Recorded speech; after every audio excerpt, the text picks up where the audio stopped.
You ever seen someone laugh in court and regret it seconds later? Well, that's exactly what happened to HOA Karen. The courtroom was tense that morning.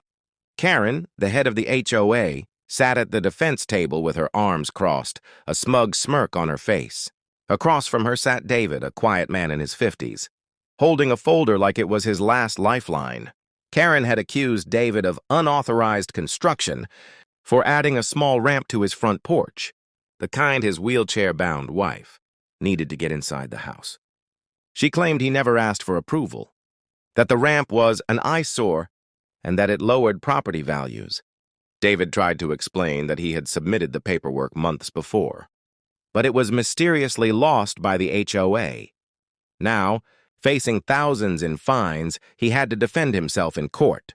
When the judge asked David if he had proof, he handed over his folder. Inside was a printed email, exchanged between him and the HOA. Karen leaned back in her chair, glancing at the top page, and let out a chuckle. "Your Honor, this is nothing," she said, still grinning. "Just a bunch of printed emails anyone could type up at home." The judge raised an eyebrow, flipped to the next page, and then another, until she landed on the third page. The smile vanished from Karen's face, because on that page was not just an email. It was the original HOA approval form for the ramp, and at the bottom, in black ink, was her own signature. The room went dead silent. Even the bailiff stopped shifting in his chair. Karen's eyes darted around like she was looking for an escape route. That's not..." The judge held up her hand. "Ms. Reynolds, is this your signature?" Karen swallowed hard. "It might be." "Might be?" the judge repeated, leaning forward.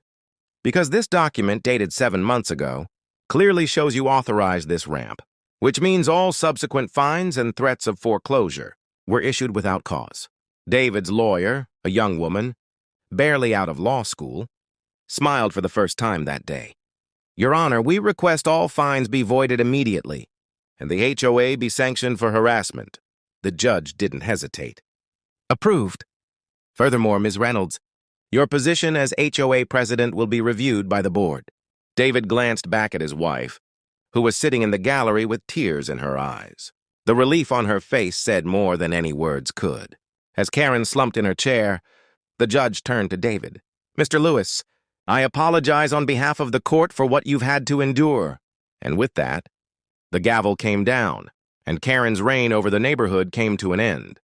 So, the next time someone laughs at your weak evidence, remember, it only takes one more page to change the whole game. If you enjoyed this story, hit that like button, subscribe for more,